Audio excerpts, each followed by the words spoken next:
अस्सलाम वालेकुम व्यूवर्स, कैसे हैं आप सब। उम्मीद है आप सब खैरियत से होंगे। हमने स्टार्ट की हुई अपनी एक्सरसाइज 1.6। वीडियो थोड़ी सी लंबी हो जानी थी, इसलिए हमने इसको 2 पार्ट्स में डिवाइड कर लिया।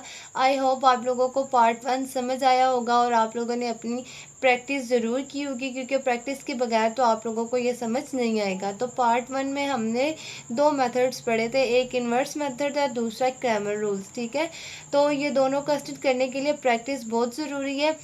तो आज हमने क्वेश्चन नंबर 2 सॉल्व करना है। तो चलें अपना क्वेश्चन देखते हैं और देखते हैं किस तरह ये सॉल्व होगा।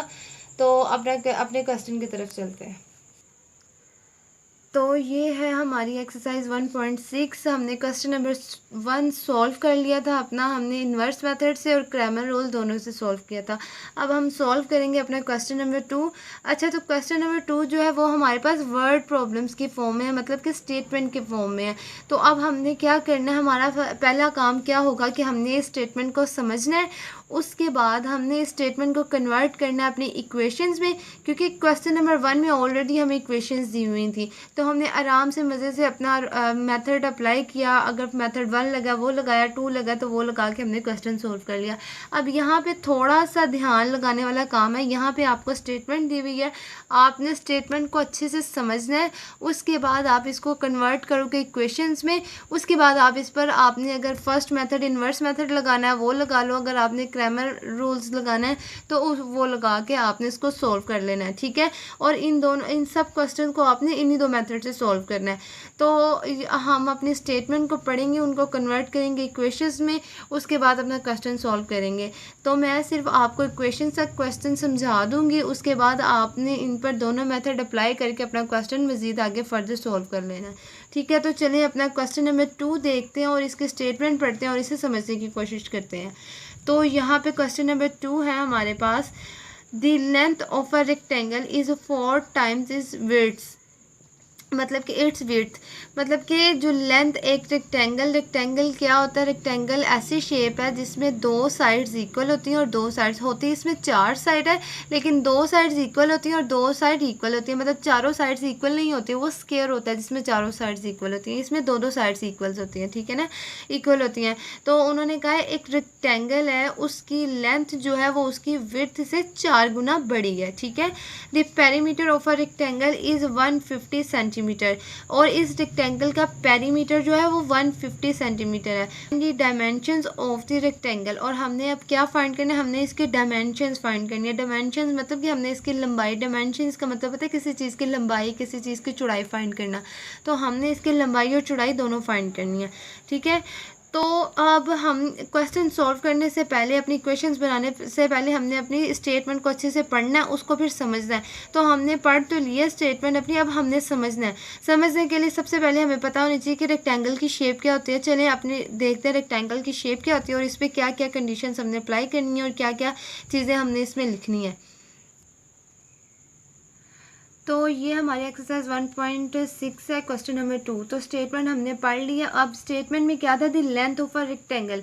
तो मैंने आपको बताया था रेक्टेंगल ऐसी शेप होती है जिसकी दो साइड्स इक्वल होती है, मतलब चारों साइड्स इक्वल नहीं होती। तो कैसी शेप होती है, ये होती है ऐसी। ठीक है, ये मैंने मैयर नहीं की हुई, आपने बस इसको समझने का काम करना है। ठीक है, तो ये रेक्टेंगल शेप है, इसमें क्या है, इसमें इसकी लेंथ ये दोनों साइड्स इक्वल होती हैं और ये दोनों साइड्स इक्वल होती हैं। ठीक है, ऐसी फॉर्म जिसकी दो साइड्स इक्वल होती हैं तो उसको क्या कहते हैं, वो रेक्टेंगुलर। ठीक है, अब उन्होंने क्या कहा है कि the length of a rectangle is 4 times it's width, मतलब कि इस रेक्टेंगल की जो लेंथ है वो इसकी विड्थ से 4 गुना बड़ी है। ठीक है, उसके बाद है the perimeter of a rectangle. अब रेक्टेंगल तो आपको पता चल गया वो क्या है, वो एक शेप है जिसमें दो साइड्स इक्वल होती हैं। ठीक है ना, तो अब यहाँ पे एक वर्ड यूज़ हुआ है पेरीमीटर। अब आपने ये बताना है कि पेरीमीटर क्या होता है। तो पेरीमीटर बताने से पहले मैं इस शेप को नेम दे देती हूँ।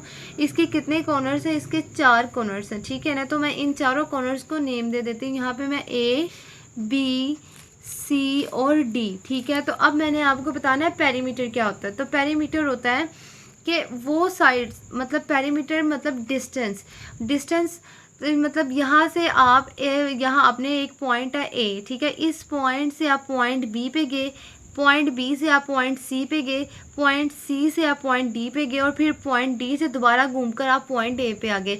तो इस घूमने में आपने जितना डिस्टेंस कवर किया है वो सारा डिस्टेंस आपका क्या कहलाएगा, वो पेरीमीटर कहलाएगा। मतलब कि अगर आप ए पॉइंट से बी पॉइंट पे गए हो तो इसमें ये डिस्टेंस आएगा वो पेरीमीटर, ठीक है।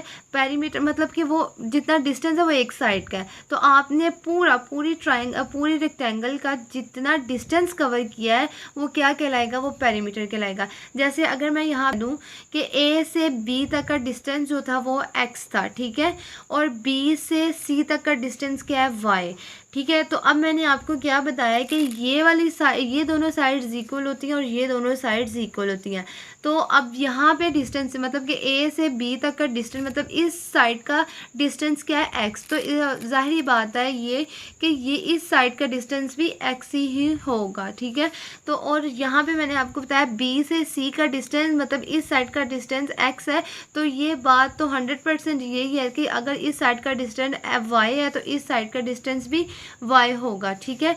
तो अब हमें ये पता चल गया कि ए पॉइंट से हमने पूरे रेक्टेंगल का डिस्टेंस कवर किया और दोबारा हम घूम फिर के दोबारा हम ए पर आ जाते हैं। तो हमने कितना डिस्टेंस कवर कर लिया, हमने एक्स और वाई, ठीक है। तो पेरीमीटर को सॉल्व करने का तरीका क्या है कि पेरीमीटर का फॉर्मूला क्या है रेक्टेंगल के लिए, पेरीमीटर, ठीक है। इसको हम कैसे सॉल्व करेंगे, हम इसकी चारों साइड्स में जितना डिस्टेंस है उसको हम ऐड कर देते हैं, ठीक है। तो अगर ए से बी वाली साइड है, ए से बी पॉइंट पे हम गए हैं तो इस साइड पे कितना डिस्टेंस है, एक्स है, ठीक है। और बी से सी मतलब इस साइड पे आपका डिस्टेंस कितना है, बी पॉइंट से सी पॉइंट तक जाने में कितना डिस्टेंस है, वो वाई है, प्लस वाई, ठीक है। और फिर सी पॉइंट से डी पॉइंट पे गए हैं तो इस पॉइंट से सी से डी पॉइंट तक का डिस्टेंस कितना है, फिर से एक्स है।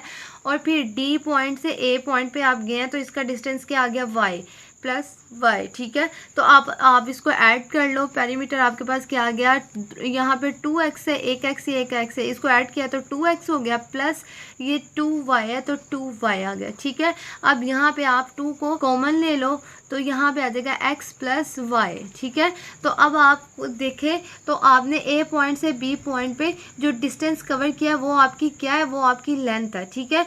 और फिर यहाँ से बी पॉइंट से सी पॉइंट पे जितना आपने डिस्टेंस कवर किया वो क्या, वो आपकी ब्रेथ है। तो आपको पता चल गया है पेरीमीटर ऑफ रेक्टेंगल किसके इक्वल होता है, लेंथ प्लस विड्थ, ठीक है, और मल्टीप्लाई 2, ये किसका, पेरीमीटर ऑफ रेक्टेंगल का फॉर्मूला होता है। तो हमने इसको सपोज कर लिया कि ए मतलब हमने लेंथ और विड्थ को सपोज किया हुआ कि वो एक्स डिस्टेंस पे है, मतलब ए पॉइंट बी से फासला बी पॉइंट पे कितना है, वो एक्स है, ठीक है। बी से सी वाई है।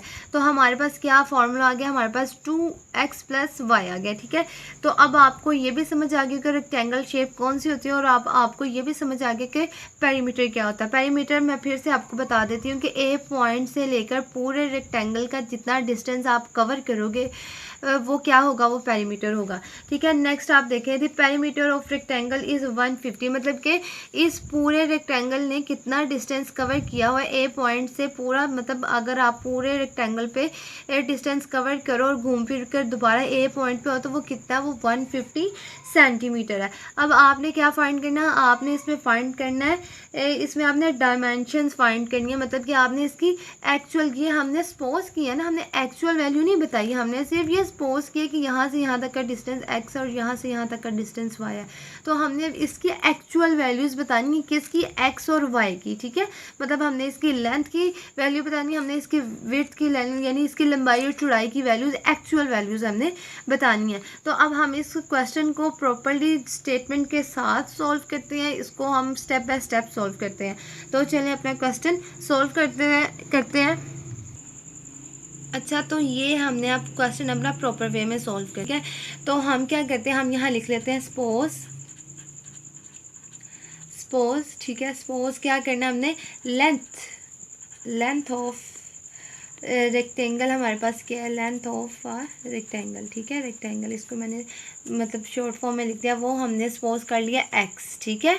और विड्थ ऑफ रेक्टेंगल वो हमने सपोज कर लिया है वाई, ठीक है, ये हमने सपोज कर लिया। अब उन्होंने क्या कहा है, the length of rectangle is 4 time it's width, मतलब कि उसकी लेंथ जो है वो रेक्टेंगल से 4 गुना बड़ी है। तो हम यहाँ लिखते हैं according to condition, according to the given condition, ठीक है, गिवन कंडीशन, ठीक है, ये हो गया। ठीक है, तो हमने यहाँ पे लिख दिया x इक्वल टू वाई। इसका क्या मतलब है कि आपकी जो लेंथ है वो इक्वल है विड्थ के, ठीक है, लेकिन आपके स्टेटमेंट मतलब आपके कंडीशन के मुताबिक क्या है कि आपकी जो लेंथ है वो बड़ी है विड्थ से। तो अगर मैं यहाँ पे लगा दूँगी 4, तो इसका मतलब हो जाएगा कि आपकी जो लेंथ है वो 4 गुना बड़ी है किससे, विड्थ से, ठीक है, इस विड्थ से आपकी 4 गुना बड़ी है। तो ये आपके पास एक इक्वेशन बन गया। अब इस इक्वेशन को आपने प्रॉपर वे में कन्वर्ट करना है, मतलब प्रॉपर एक इक्वेशन बनानी है, ठीक है ना। तो यहाँ पे 4x is equal to Y है, तो अगर आप 4x y को इस तरफ ले आओ तो यहाँ पे प्लस में है, तो यहाँ पे आके माइनस में हो जाएगी, इक्वल टू 0। तो ये आपकी फर्स्ट इक्वेशन बन गई है, ठीक है, फर्स्ट इक्वेशन बन गया। अब आपने सेकंड बनानी है, और सेकंड बनेगी आपकी इस लाइन से, the perimeter of a rectangle is 150 centimetre, ठीक है। तो मैंने आपको पहले बताया कि पेरीमीटर क्या होता है। पेरीमीटर मतलब ए पॉइंट से आप पूरा डिस्टेंस कवर करो अपना, जितना आपका रेक्टेंगल उसका पूरा डिस्टेंस कवर करोगे तो उसमें जितना जितना डिस्टेंस आता जाएगा वो आपका क्या होगा, वो आपका पेरीमीटर होगा, ठीक है। तो हमने पेरीमीटर का देखा था, पेरीमीटर ऑफ अ रेक्टेंगल का फॉर्मूला किसके इक्वल होता है। पेरीमीटर ऑफ अ रेक्टेंगल का फॉर्मूला होता है, यहाँ पे आप लिख लो perimeter of a rectangle, perimeter of a rectangle, ठीक है, वो कितना है आपके पास 150 सेंटीमीटर। तो पेरीमीटर ऑफ रेक्टेंगल किसके इक्वल होता है, 2 प्लस एक्स प्लस वाई, यही हमने देखा था, ठीक है ना, और 150 सेंटीमीटर, ठीक है, ये इसके इक्वल है। तो 2 को अंदर मल्टीप्लाई कर लो, 2 प्लस 2y इक्वल टू 150, ठीक है। तो ये आपकी दूसरी इक्वेशन बन गई है, ठीक है।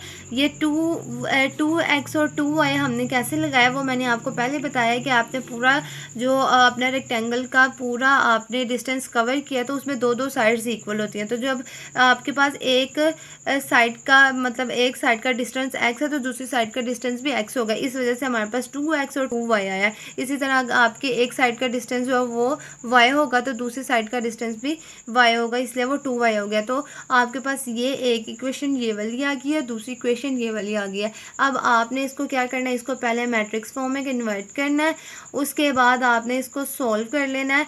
आप अगर इसको इन्वर्स मेथड से सॉल्व कर रहे हो तो उस मेथड से सॉल्व करना है, फिर आपने इसको एक दफ़ा क्रैमर रूल से सॉल्व करना है। तो आपने इससे x और y की वैल्यूज़ निकाल लेनी है, ठीक है। तो ये आपका क्वेश्चन नंबर 2 हो गया है। नेक्स्ट आपने फर्दर इसको खुद सॉल्व करना है। उसके बाद हमारा है क्वेश्चन नंबर 3। क्वेश्चन नंबर 3 में क्या है, 2 sides of a rectangle differ by 3.5 centimetre, ठीक है, मतलब कि ट्रायंगल की जो और 2 साइड्स हैं उनमें कितना डिफरेंस है, 3.5 centimetre. Find the dimensions of the rectangle. इसमें भी वही बात आ गई, आपने डायमेंशंस मतलब कि उसकी लंबाई और चौड़ाई मतलब x और y की वैल्यूज़ फाइंड करनी है। मतलब कि अगर हम उस फॉर्म में जाए ना तो डायमेंशन मतलब कि लंबाई और चौड़ाई, ठीक है। उसके बाद if its perimeter is 67 centimetre, मतलब इसका जो पेरीमीटर वो कितना है 67 सेंटीमीटर। तो आप पेरीमीटर हमारे पास 6 सेंटीमीटर, ठीक है ना। तो ये हमने अभी स्टेटमेंट पढ़ी है। अब हम इसको प्रॉपर समझते हैं और फिर इसको इक्वेशन में कन्वर्ट करते हैं, उसके बाद हम प्रॉपर्ली सॉल्व करेंगे। तो उसके लिए हम यहाँ पे क्वेश्चन नंबर 3 अपना समझने के लिए हम इसको सॉल्व कर लेते हैं, ठीक है। यहाँ पे उन्होंने क्या बताया आपको कि 2 साइड्स ऑफ ट्राइंगल, मतलब एक इसमें फिर से अगेन आपके पास एक ट्राइंगल है, इसको मैंने मेजर नहीं किया हुआ, मैं सिर्फ आपको समझाना है तो आपने सिर्फ समझने वाली बात करनी है, ठीक है। तो ये रेक्टेंगल है हमारे पास, इसमें क्या कहा है कि इसकी 2 साइड्स जो हैं उन 2 साइड्स हैं उनमें डिफरेंस कितना है 3.5 सेंटीमीटर। मतलब कि अगर आपके पास ये एक साइड और ये एक साइड है, इन दोनों साइड्स में डिफरेंस कितना है 3 सेंटीमीटर। तो पहले हम इसको नेम कर लेते हैं ABCD, ठीक है। तो मैंने क्या किया था, मैं इस साइड को नेम दे देती हूँ, ये साइड X और ये वाली साइड Y है, ठीक है ना। तो उन्होंने क्या बोला है कि इस साइड और इस साइड में कितना डिफरेंस है, 3.5। मतलब डिफरेंस मतलब कि हम x माइनस वाई कर देते हैं, मतलब x में से माइनस वाई करेंगे तो कितना डिफरेंस आएगा, 3.5। तो हमारी ये एक इक्वेशन ऑलरेडी हमें समझने से पहली लाइन से ही हमें समझ आ गई कि x minus y equal to 3.5। मतलब कि एक साइड, मतलब कि ये वाली साइड, ठीक है, माइनस वाई मतलब कि y मतलब ये वाली साइड, इन दोनों का डिफरेंस, इन दोनों में डिफरेंस कितना है, 3.5 सेंटीमीटर, ठीक है। ये आपकी इक्वेशन बन गई, ठीक है। Find the dimensions of the it rectangle. तो आपने डायमेंशंस फाइंड करनी है, ठीक है। डायमेंशंस अब आपकी क्या, मतलब कि आपने इसकी लंबाई और चौड़ाई फाइंड करनी है। तो if its perimeter is 67 centimetre, ठीक है। आपने क्या फाइंड करनी है, 60 पेरीमीटर। आपको पेरीमीटर का हमने अपने फर्स्ट क्वेश्चन में, इससे जो प्रीवियस क्वेश्चन है उसमें देख लिया था क्या होता है।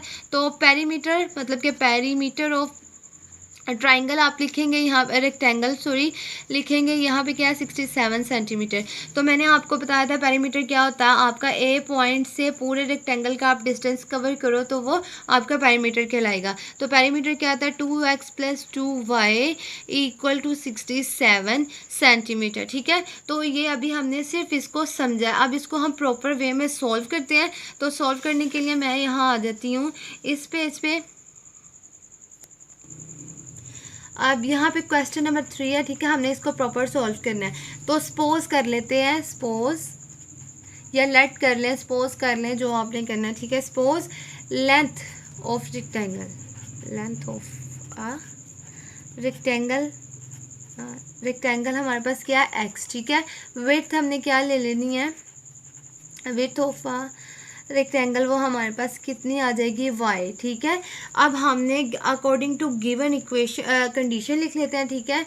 गिवन कंडीशन लिख लें यहाँ पे, गिवन कंडीशन हमारे पास क्या है, वो क्या है, वो है 2 sides of a rectangle differ by 3.5 centimetre, ठीक है। मतलब कि 2 साइड्स में डिफरेंस कितना है, 3.5। तो x मतलब एक साइड, y मतलब दूसरी साइड, डिफर मतलब डिफरेंस, माइनस इक्वल टू कितना है, 3.5। तो ये आपके पास बन गई एक इक्वेशन, ठीक है। यह बन गई आपके, बन गई इक्वेशन नंबर 1, ठीक है। उसके बाद आपने क्या करना है, उसके बाद आपके पास क्या है, वो नेक्स्ट लाइन से लास्ट लाइन आपकी जो है, इफ़ इट्स पेरीमीटर है 67 सेंटीमीटर, मतलब कि पेरीमीटर ऑफ रेक्टेंगल कितना है आपके पास, 67 सेंटीमीटर। तो पेरीमीटर किसके इक्वल होता है, 2x + 2y इक्वल टू 67। तो ये आपके पास क्या आ गई, ये आपके पास आ गई इक्वेशन नंबर 2, ठीक है। अब ये दोनों इक्वेशंस, अब मतलब कि आपकी जो स्टेटमेंट है वो कन्वर्ट हो चुकी है आपकी इक्वेशंस में। अब आप इस इक्वेशन को कन्वर्ट करो अपने मैट्रिक्स फॉर्म में, उसके बाद इसको आप फर्स्ट मेथड मतलब कि इन्वर्जन मेथड से सॉल्व करो, फिर आप क्रैमर रूल से सॉल्व करके अपना आंसर निकाल सकते हो, ठीक है। इसको फर्दर आपने खुद सॉल्व करना है, ठीक है। उसके बाद नेक्स्ट हम देखते हैं, ठीक है। आगे हमारे पास 4th क्वेश्चन है, the third angle of an isosceles triangle is 60 degree less than the sum of 2 equal angles, ठीक है। अब यहाँ पे उन्होंने बताया है कि थर्ड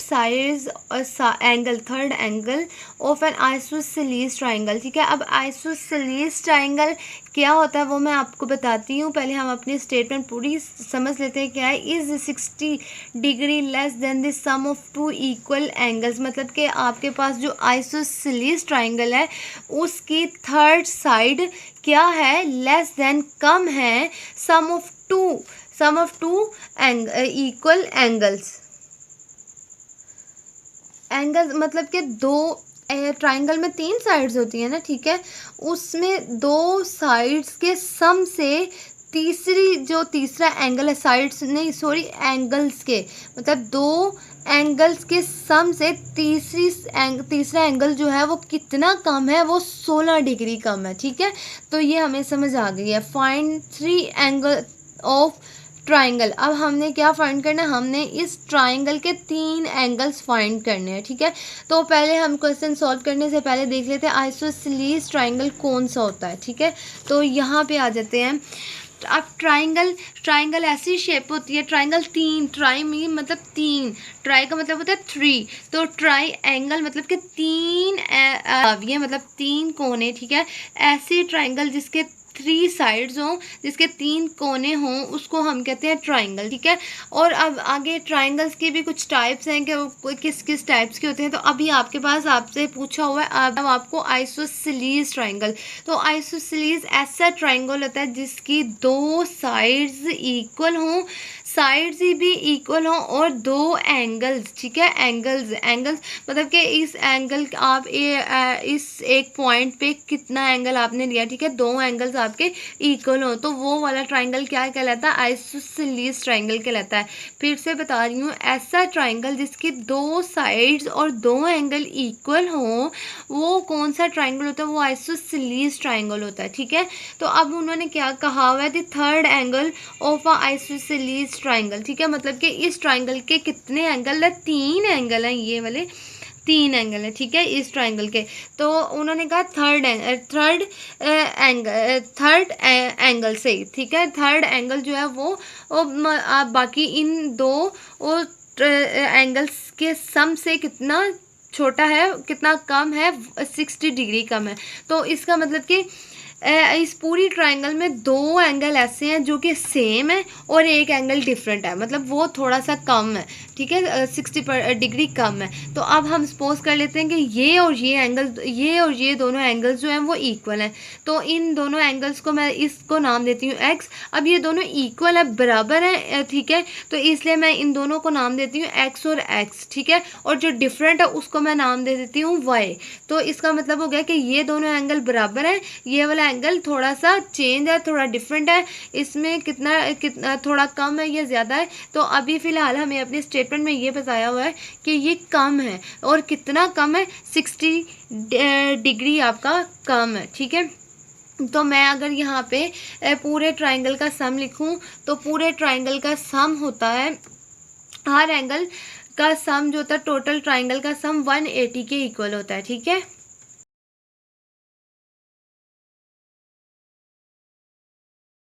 तो वो हमारी बात की कंडीशन है कि इस पूरी ट्राइंगल का जो सम होता है वो 180 होता है, ठीक है। तो अभी हमने इसकी जो हमने अभी स्टेटमेंट पढ़ी है वो है, ये है कि दो एंगल्स का जो सम है वो सम जो है 2 साइड्स का जो थर्ड साइड है उसका सम 60 डिग्री कम है। तो इसका मतलब कि हमारे पास ये 2 एंगल्स हैं, एक ये तो एक्स और x कितना हो गया, 2x हो गया, ठीक है ना। x प्लस x कितना हो गया, 2x, तो 2x, तो और थर्ड साइड y है हमारे पास, ठीक है। उनका सम मतलब इन दोनों एंगल्स साइड का, इन 2 साइड्स का सम हो गया हमारे पास 2x, ठीक है ना। x और x इन दोनों का सम क्या हो गया, 2x, ठीक है। कम है, कम का मतलब कि डिफरेंस है, माइनस है, और कितना कम है, 60 डिग्री। तो ये एक इक्वेशन बन गई हमारे पास, ये वाली एक इक्वेशन बन गई, ठीक है। और उसके बाद दूसरी क्या है, दूसरी ये है कि हम दूसरी कैसे निकालेंगे, वो इस तरह निकालेंगे हम कि हम ना पूरी ट्राइंगल का जो सम है वो 180 के इक्वल होता है, ठीक है ना।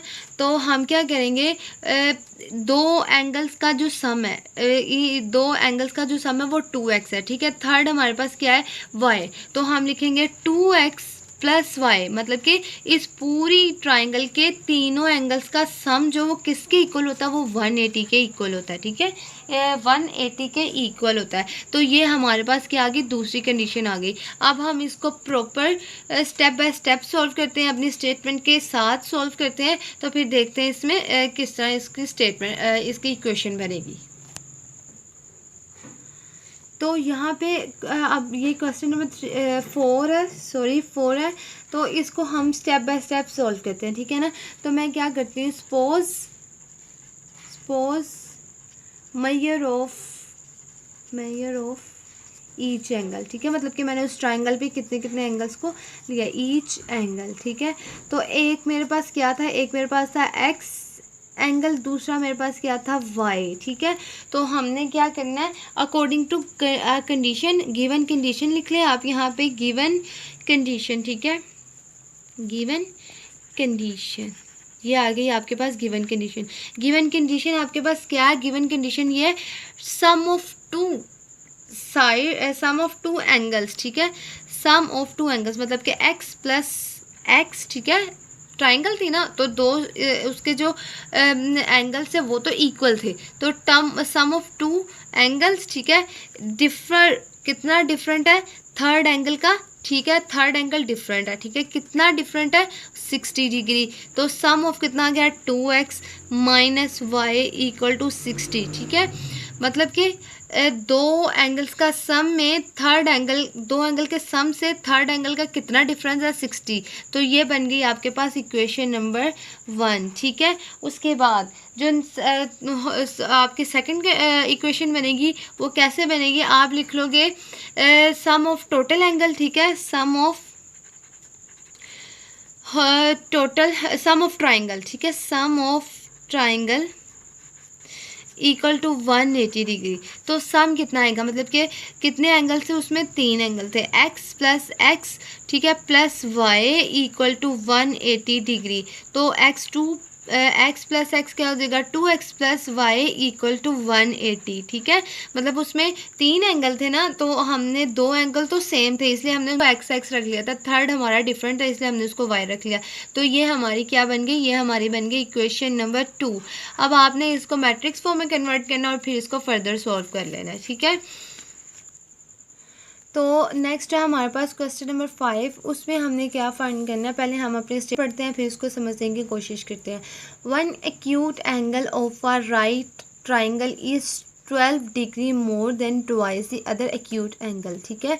इसमें बोला है कि एक एक्यूट एंगल है राइट ट्राइंगल का जो कि 12 डिग्री मोर देन मतलब ज़्यादा है twice the other acute angle, twice the other acute angle मतलब कि एक राइट एंगल है उसका एक एक्यूट एंगल जो है वो 12 डिग्री ज़्यादा है बाकी के एक्यूट एंगल से बड़ा है, other the twice the other acute angle मतलब कि बाकी के जो एक्यूट एंगल हैं उनसे एक एक्यूट एंगल बड़ा है, कितना बड़ा है, कितना बड़ा है, 12 डिग्री बड़ा है किसका, राइट ट्राइंगल का, ठीक है।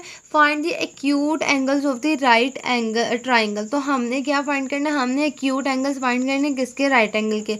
अब ये क्वेश्चन को सॉल्व करने से पहले हमें ये पता होना चाहिए कि एक्यूट एंगल क्या है और राइट ट्राइंगल क्या है। तो चले देखते हैं एक्यूट एंगल और राइट ट्राइंगल क्या है। तो यहाँ पे मेरे पास एक ट्राइंगल है और ये राइट ट्राइंगल है, मतलब एक ट्राइंगल है, ठीक है, राइट साइड पे है वो ट्राइंगल, ठीक है। अब मुझे ये कैसे पता चला कि ये राइट ट्राइंगल है, क्योंकि इसके अंदर जो एंगल है वो 90 डिग्री का है। हर वो ट्राइंगल जिसके अंदर एंगल 90 डिग्री आएगा वो क्या होगा, वो राइट एंगल होगा, ठीक है, वो क्या होगा, वो राइट एंगल होगा। ऐसा ट्राइंगल जो 90 डिग्री के इक्वल हो वो राइट ट्राइंगल कहलाएगा, और ऐसा ट्राइंगल जो कि 90 डिग्री से कम हो वो क्या कहलाएगा, वो एक्यूट एंगल कहलाएगा, ठीक है। जैसे अगर यहाँ पे 90 डिग्री के इक्वल आएगा तो वो राइट ट्राइंगल होगा, और अगर वो 90 डिग्री से कम मतलब कि 80 का होगा, 70 का होगा, 60 का होगा, 50 का होगा, या इससे नीचे जितने भी 100 नंबर्स होंगे उनसे मतलब 90 से छोटा होगा तो वो क्या कहलाएगा, वो एक्यूट एंगल कहलाएगा, ठीक है। अब उन्होंने यहाँ पे क्या बोला है, one acute of a right triangle के एक एक्यूट एंगल है राइट ट्राइंगल का वो 12 डिग्री ज़्यादा है बाकी के अदर ट्राइंगल से, बाकी के अदर एक्यूट ट्राइंगल। अब यहाँ पे देखें इस राइट एंगल के भी 3 एंगल बनेंगे, ठीक है ना, ये राइट एंगल है, इसमें भी 3 एंगल्स बनेंगे, एक ये बनेगा, एक ये बनेगा और एक ये बनेगा, ठीक है। उन्होंने बोला है कि इनमें से कोई एक एंगल है मतलब वो एक्यूट एंगल है, ठीक है, वो जो है वो बड़ा है अपने अदर ट्वाइस अदर एंगल्स, ठीक है, मतलब कि बाकी के जो 2 एंगल्स हमारे पास बचते हैं जो सेम एंगल ट्वाइस एंगल है मतलब, तो उनसे वो बड़ा है, ठीक है, ये हमें बात की हुई है। तो अब हम क्या करते हैं, हम पहले लिख लेते हैं अपनी इक्वेशन बनाते हैं। तो twice the other acute angle, twice मतलब कि दो एंगल्स हैं वो हमारे पास, तो हम सपोज कर लेते हैं कि वो x प्लस एक्स, ठीक है, मतलब कि वो सेम इक्वली होंगे, तो हमने सपोज कर लिया वो x होंगे, ठीक है, इक्वल टू, उन्होंने क्या बोला है कि एक एक्यूट एंगल जिसको हम नाम दे लेते हैं y, ठीक है, उसको हम नाम दे देते हैं y, क्योंकि वो थोड़ा डिफरेंट है ना, वो क्या है, वो -12, ठीक है, मतलब कि वो इनसे ये वाला 2 वाला जो है इनसे थोड़ा बड़ा है, कितना बड़ा है 12, ठीक है, ये वाला जो इससे कितना बड़ा है 12 है, तो इन दोनों को सम करेंगे, यहाँ पे आ जाएगा 2x, वह यानी कि ये जो twice the other acute angle है x और x, इनको हम प्लस करेंगे, यहाँ पे आ जाएगा हमारे पास 2y इक्वल टू 2x, तो y -12, ठीक है, मतलब कि इनसे ये इनसे कितना बड़ा है 12 डिग्री बड़ा है, तो अब इसको हम अरेंज करेंगे, अरेंज करने से हम अपनी इक्वेशन में ला लेंगे, तो हम वेरिएबल्स को एक तरफ ले जाते हैं, 2x minus y equal to -12, ये हमारे पास एक इक्वेशन, अपनी फर्स्ट इक्वेशन आ गई। तो सेकंड इक्वेशन क्या होगी हमारी कि इस पूरी ट्राइंगल का जो अब ये यहाँ पे हमारे पास ट्राइंगल है, ठीक है ना, तो इसमें हमने एक एंगल रखा हुआ है x और दूसरा एंगल का नाम रखा हुआ है हमने y, जैसे हमने यहाँ पे दो twice two acute angle other acute angle निकाले ना x, और हमने एक और रखा हुआ जिसमें जो थर्ड एक्यूट एंगल था वो बड़ा था, ठीक है ना, तो हमने यहाँ पे बेसिकली रखे कितने, दो एंगल्स रखे हुए हैं, एक x और y, ठीक है, तो इन सब का टोटल सम क्या होगा 90, क्योंकि ये राइट ट्राइंगल है, तो राइट ट्राइंगल की पहचान क्या है, ऐसा ट्राइंगल जो 90 डिग्री के इक्वल हो वो राइट ट्राइंगल है, तो इसमें हमने दो एंगल्स रखे हुए हैं x प्लस वाई, तो इन दोनों का सम क्या आएगा 90 डिग्री, ठीक है, क्योंकि ये हाफ एंगल है ना, तो टोटल सम जो ट्राइंगल का पूरे सम ट्राइंगल का वो 180 है, तो ये हाफ है उसमें से, तो 1 का हाफ कितना हो गया 90, तो हाफ ट्राइंगल का टोटल सम कितना होता है 90 होता है, ठीक है, ये हमारे पास इक्वेशन 2 आ गया। अब हम इसको प्रॉपर स्टेप, तो ये हमारे पास क्वेश्चन नंबर 5 है, हम सपोज करते हैं, suppose one acute angle, one acute angle हमारे पास क्या है x, ठीक है, अदर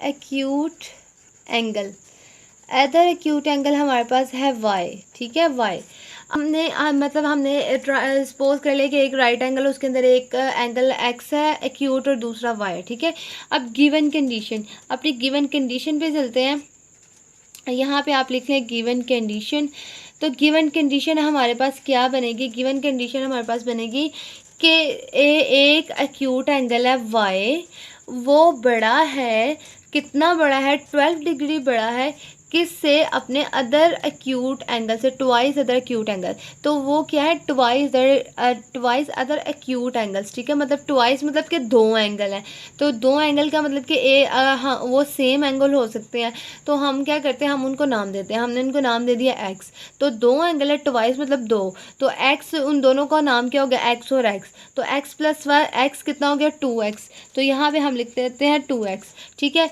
इक्वल टू, उन्होंने बोला थर्ड एंगल, थर्ड एंगल क्या है y, जो थर्ड एक्यूट एंगल है वो हमने नाम दे दिया है एक्यूट एंगल, मतलब वन एक्यूट एंगल ना, तो हमने उसको नाम दे दिया y। अब उन्होंने क्या कहा है कि वो कितना बड़ा है, वो बड़ा है 12 डिग्री बड़ा है, तो -12, ठीक है, ये -12 हमने इसलिए लगाया कि वो इन सब से बड़ा है, ठीक है, इन सब से वो बड़ा है, तो बड़ा मतलब थर्ड में से वो इतना बड़ा है, तो थर्ड एंगल तो हमें पता नहीं ना कि एक्चुअल एंगल कितना है, लेकिन उन्होंने ये बताया कितना बड़ा 12 डिग्री बड़ा है, तो अगर हम एक्चुअल एंगल की जगह हमने यहाँ पे सपोज किया y, तो इसमें से हम इसको माइनस करेंगे तो हमारे पास एक्चुअल वैल्यू आ जाएगी जब हम पूरा क्वेश्चन सॉल्व कर लेंगे, ठीक है, तो अब ये हमारे पास एक इक्वेशन बन गई है। अब हम क्या करेंगे, हम वेरिएबल्स वाली इस साइड को एक तरफ ले जाएंगे और कांस्टेंट एक तरफ रहेगा, तो ये प्रॉपर इक्वेशन बन जाएगी हमारे पास, लीनियर इक्वेशन 2x, तो यहाँ पे -y प्लस y, यहाँ पे आके -y हो जाएगा और यहाँ पे आ जाएगा 12, ये बन गई आपके पास इक्वेशन नंबर 1,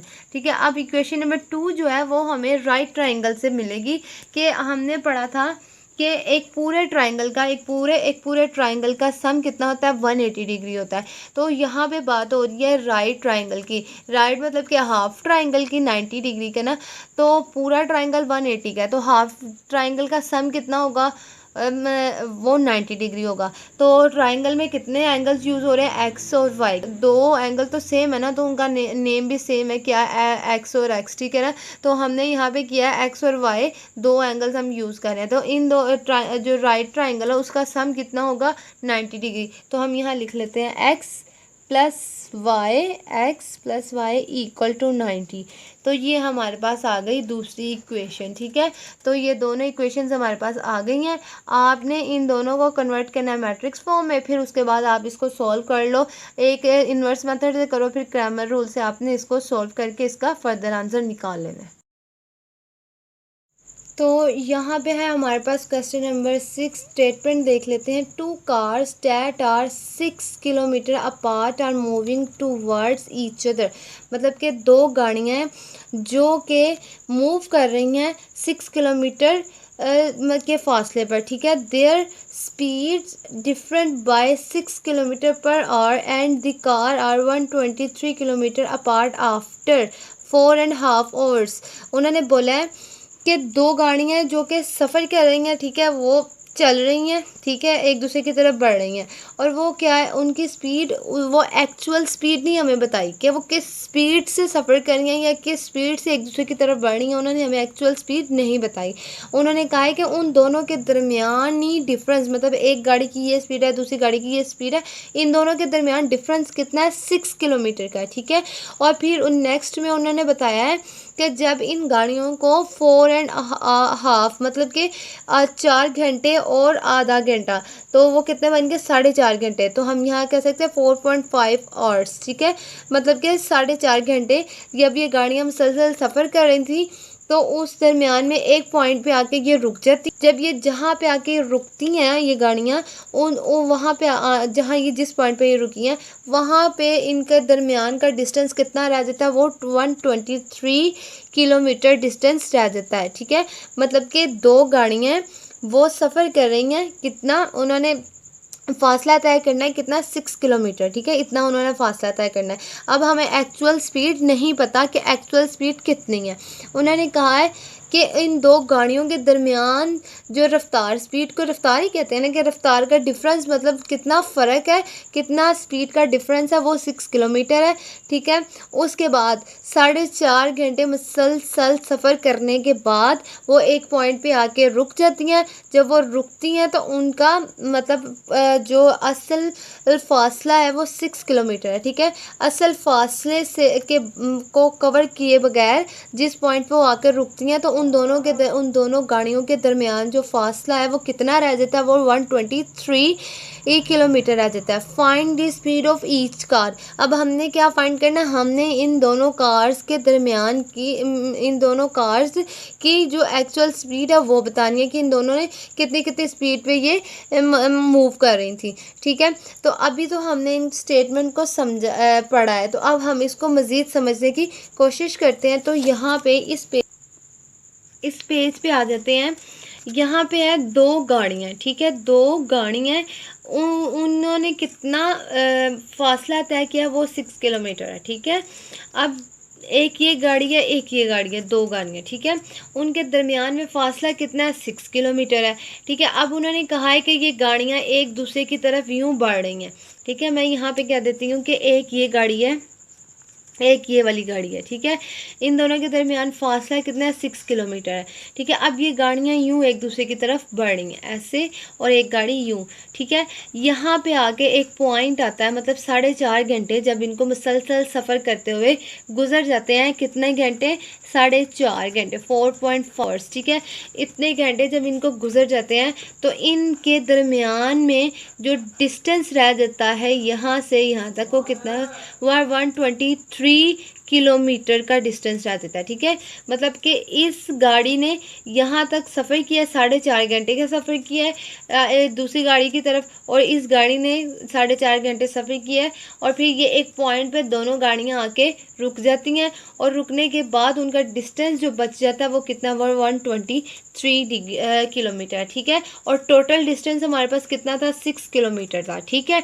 अब हमने क्या फाइंड करना है, हमने इस गाड़ी की स्पीड फाइंड करनी है, एक्चुअल स्पीड फाइंड करनी है, और इस गाड़ी की एक्चुअल स्पीड फाइंड करनी है। और हमें बताया क्या हुआ है, हमें बताया हुआ है कि इस गाड़ी से इस गाड़ी का डिफरेंस, मतलब इस गाड़ी की स्पीड और इस गाड़ी की स्पीड में डिफरेंस कितना है, वो डिफरेंस है हमारे पास 6 किलोमीटर पर आवर्स, ठीक है, पर आवर्स, ठीक है।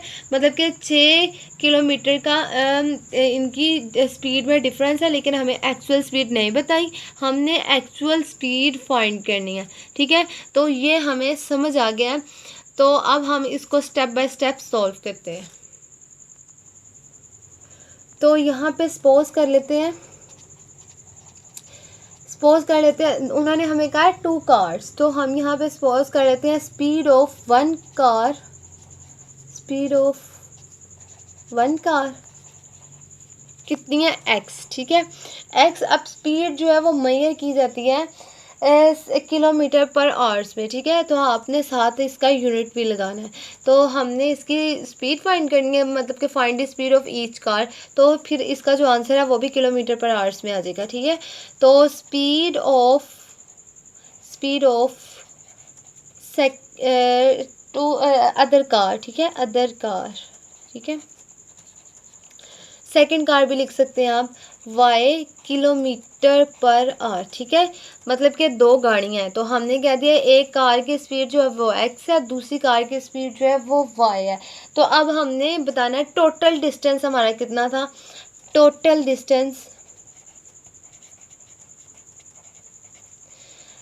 डिस्टेंस हमारा 600 किलोमीटर, ठीक है, 600 किलोमीटर हमारा टोटल डिस्टेंस था।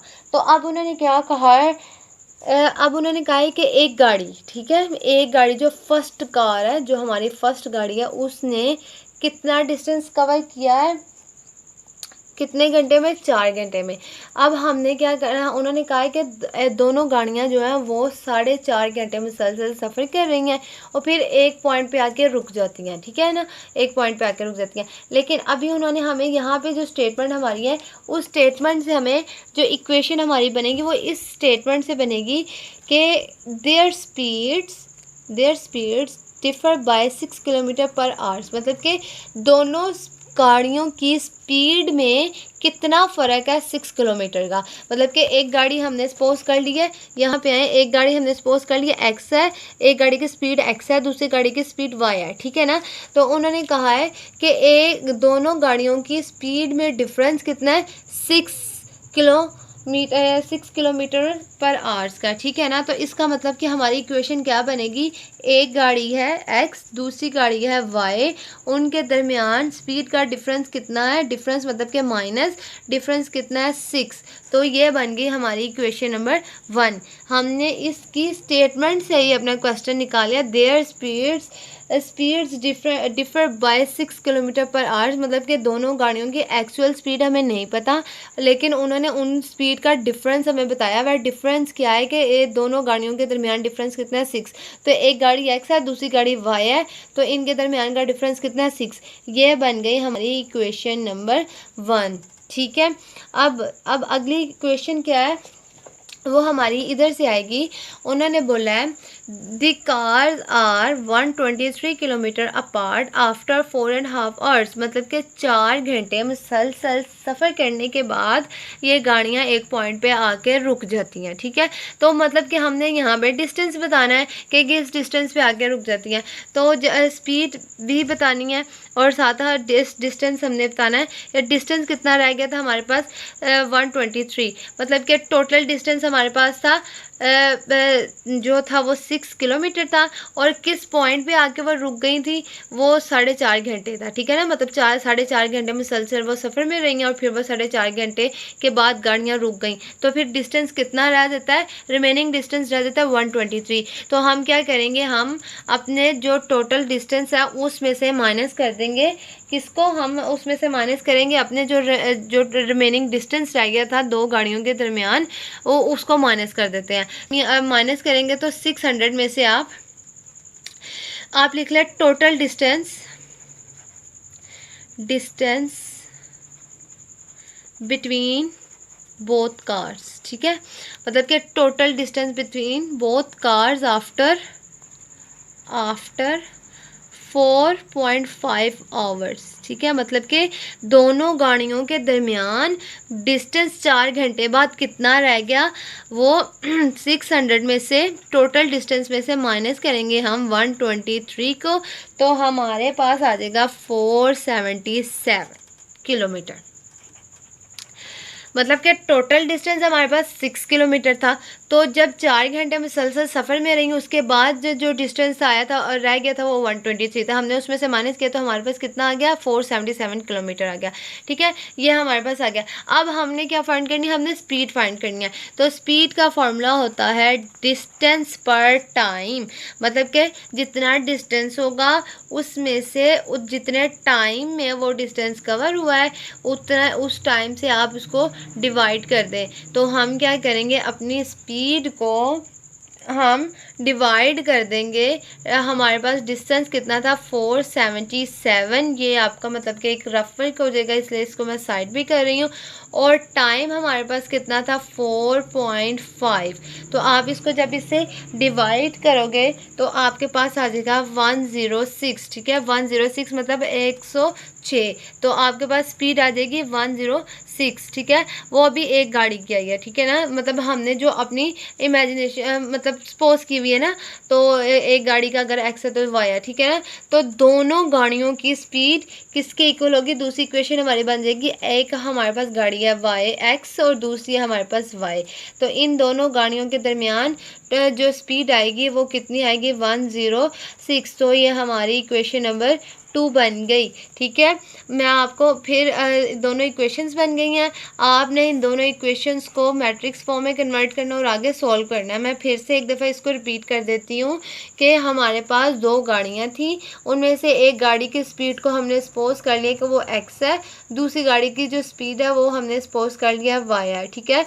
टोटल डिस्टेंस हमारे पास कितना था, 6 किलोमीटर था। अब उन्होंने कहा है, उन्होंने हमें क्या दिया हुआ था कि दोनों there speed difference in speed कितना है, वो 6 किलोमीटर। मतलब कि हमें एक्चुअल स्पीड नहीं बताई कि दोनों गाड़ियाँ किस स्पीड से वो ट्रैवल कर रही हैं या दोनों गाड़ियाँ किस स्पीड से मूव कर रही हैं, हमें वो नहीं बताई। उन्होंने बताया था कि दोनों गाड़ियों के दरमियान जो डिफरेंस है वो 6 किलोमीटर का है। उन्होंने ये नहीं बताया कि एक गाड़ी इतने की है, इतने स्पीड से जा रही है, दूसरी गाड़ी इतने स्पीड से। उन्होंने बस ये बताया इन दोनों के दरमियान डिफरेंस कितना है, 6 किलोमीटर का है। तो हमने क्या किया, हमने अपनी एक गाड़ी जो है हमारी एक्स, दूसरी वाई, उनके दरमियान डिफरेंस कितना है, एक्स 6 का। तो इस एक स्टेटमेंट ने हमें हमारी इक्वेशन बना दी है, ठीक है। उसके बाद नेक्स्ट है हमारे पास, उन्होंने कहा है the cars are 123 kilometre apart after 4.5 hours. मतलब कि 4 घंटे 4.5 घंटे मुसलसल सफ़र करने के बाद वो गाड़ियाँ एक पॉइंट पे आके रुक जाती हैं। जब वो उस पॉइंट पे आके रुकती हैं तो उन दोनों के दरमियान डिस्टेंस कितना रह जाता है, 123 किलोमीटर रह जाता है। तो अब हमने बताना है, टोटल डिस्टेंस तो हमारा 6 किलोमीटर था। तो अब हमने अपनी इक्वेशन बनानी थी, इसलिए हम क्या करेंगे कि दोनों गाड़ियाँ एक ही पॉइंट पे आके रुकी हैं, मतलब कि एक ही टाइम पे आके रुकी हैं। 4.5 घंटे दोनों गाड़ियों ने सफ़र किया है। तो हमने क्या किया, हमने स्पीड का फार्मूला होता है डिस्टेंस पर टाइम, स्पीड इक्वल होती है डिस्टेंस पर टाइम के। तो हमने पहले अपना एक्चुअल डिस्टेंस निकाल लिया कि 6 किलोमीटर से 123 ही रह गया था, हमने उसमें से माइनस किया तो हमारे पास डिस्टेंस आ गया 477 किलोमीटर, ठीक है। उसके बाद हमने स्पीड के फॉर्मूले से इसका हमने स्पीड निकाल ली दोनों गाड़ियों की कि ये इतनी स्पीड हो सकती है। हमने 477 को डिवाइड कर दिया कितने टाइम से, 4.5 मतलब 4.5 घंटे से हमने इसको डिवाइड किया तो हमारे पास 106 आ गया, ठीक है। तो फिर हमने क्या किया, दोनों गाड़ियों को मतलब कि एक गाड़ी ये थी, दूसरी गाड़ी ये थी, इन दोनों की स्पीड को ऐड किया तो हमारे पास क्या आ गया, 106 आ गई। तो ये हमारे पास दूसरी इक्वेशन भी आ गई। अब आपने इसको फर्दर सॉल्व कर लेना है। और ये हमारी एक्सरसाइज का लास्ट क्वेश्चन था और इसके साथ ही हमारी एक्सरसाइज भी कंप्लीट हो जाती है और हमारा चैप्टर भी कंप्लीट हो जाता है। इसके बाद हमारे पास रिव्यू एक्सरसाइज है। रिव्यू एक्सरसाइज में सेम वही क्वेश्चंस होते हैं जो आपने एक्सरसाइज में किए होते हैं, फिर भी एक दफ़ा देख लेते हैं रिव्यू एक्सरसाइज में। ये यहाँ पे रिव्यू एक्सरसाइज का थर्ड क्वेश्चन है। ये एक्सरसाइज 1.1 के लास्ट पार्ट की तरह है। यह आपने सॉल्व कर लेना है। यहाँ पे इक्वल मैट्रिक्स आपने रखने हैं, ठीक है। आपने एंट्रीज को इक्वल करना है। इक्वल मैट्रिक्स रख के आपने ए और बी की वैल्यू फाइंड कर लेनी है। उसके बाद जो क्वेश्चन नंबर 4 है उसमें ए मैट्रिक्स बी मैट्रिक्स आपको दिया हुआ है, आपने यहाँ पे उनको सॉल्व कर लेना है, ठीक है। उसके बाद जो फिफ्थ क्वेश्चन है उसमें आपने एक्स की वैल्यू फाइंड कर लेनी है। तो आपने एक्स की वैल्यू फाइंड करनी है। आपके पास एक मैट्रिक्स है प्लस एक्स इक्वल टू दूसरा मैट्रिक्स है, ठीक है। तो आपने फाइंड क्या करना है, एक्स। तो आप क्या करोगे, इस वाले मैट्रिक्स को उठा के इक्वल के दूसरी साइड पे ले जाओगे। वो वहाँ पे जाके ये यहाँ पे प्लस हो रहा था, ये यहाँ पे जाके माइनस हो जाएगा। आप फिर इन दोनों मैट्रिक्स को माइनस करोगे तो आपके पास एक्स मैट्रिक्स आ जाएगा, ठीक है। उसके बाद आपने ये प्रूव करना है कि मल्टीप्लिकेशन ऑफ ए बी, जो क्वेश्चन नंबर 6 है उसमें ए बी इक्वल है बी ए के। तो आप अगर ये तब इक्वल हो सकता है कि जब इन दोनों के ऑर्डर सेम हो, लेकिन यहाँ पे उन्होंने कहा है A B is not equal to B. आपने इसको अलग अलग left hand side right hand side से सॉल्व करना है एज इट इज़, जैसे आप अपनी प्रीवियस एक्सरसाइज में सॉल्व करते हैं। अगर उन दोनों का आंसर सेम आ गया तो इसका मतलब ये प्रूव हो गया, अगर नहीं आया तो ये प्रूव नहीं हुआ, ठीक है। उसके बाद क्वेश्चन नंबर 7 है जो वो लास्ट क्वेश्चन है, उसमें आपको ए और बी मैट्रिक्स दिया हुआ है। यहाँ पे आपने ट्रांसपोज फाइंड करना है। आपको पता है ट्रांसपोज में क्या करते हैं, ट्रांसपोज में रोज़ को कॉलन में कन्वर्ट कर देते हैं और कॉलन को रोज़ में कन्वर्ट कर देते हैं। आपने इसकी left hand side right hand side लेनी है और अपना ये क्वेश्चन सॉल्व कर लेना है। उसके बाद आपके पास सेकेंड पार्ट है, उसमें इन्वर्स यूज़ हुआ हुआ है। इसका मतलब कि आपका इन्वर्स लेना है। ये बिल्कुल आपकी जो प्रीवियस एक्सरसाइज है उसमें आपने बड़ी डिटेल से ये मैंने आपको करवाए थे, और जिन बच्चों ने प्रैक्टिस साथ साथ की होगी वो क्वेश्चन देखते ही समझ जाएंगे इसको कैसे सॉल्व करना है, ठीक है। तो हमारा चैप्टर नंबर 1 कंप्लीट हो जाता है। कल नेक्स्ट वीडियोस में इंशाल्लाह हम अपना चैप्टर नंबर 2 स्टार्ट करेंगे और मैं बहुत जल्द वो अपलोड कर दूँगी। आप लोगों ने अपनी प्रैक्टिस साथ साथ करनी है और अपना बहुत सारा ख्याल रखना है। और ओके, अल्लाह हाफिज़। इसके साथ साथ ही हमारा चैप्टर नंबर 1 कंप्लीट हो जाता है। तो आप लोगों ने अपने नोट्स साथ साथ बनाने हैं और आई होप आप लोगों ने अपनी प्रैक्टिस भी साथ साथ की होगी। तो कल इंशाल्लाह हम अपना नेक्स्ट चैप्टर 2 स्टार्ट करेंगे। तो आप लोगों ने अपना बहुत सारा ख्याल रखना है और मेरी वीडियोस को लाइक करना है, सब्सक्राइब करना है मेरे चैनल को, ताकि आप लोगों को मेरी आने वाली वीडियोस जल्द से जल्द मिल सकें, ठीक है। उसके बाद आप लोगों ने कमेंट ज़रूर करना है और अपना बहुत सारा ख्याल रखना है और मुझे दुआओं में ज़रूर याद रखना है। ओके, अल्लाह हाफिज़।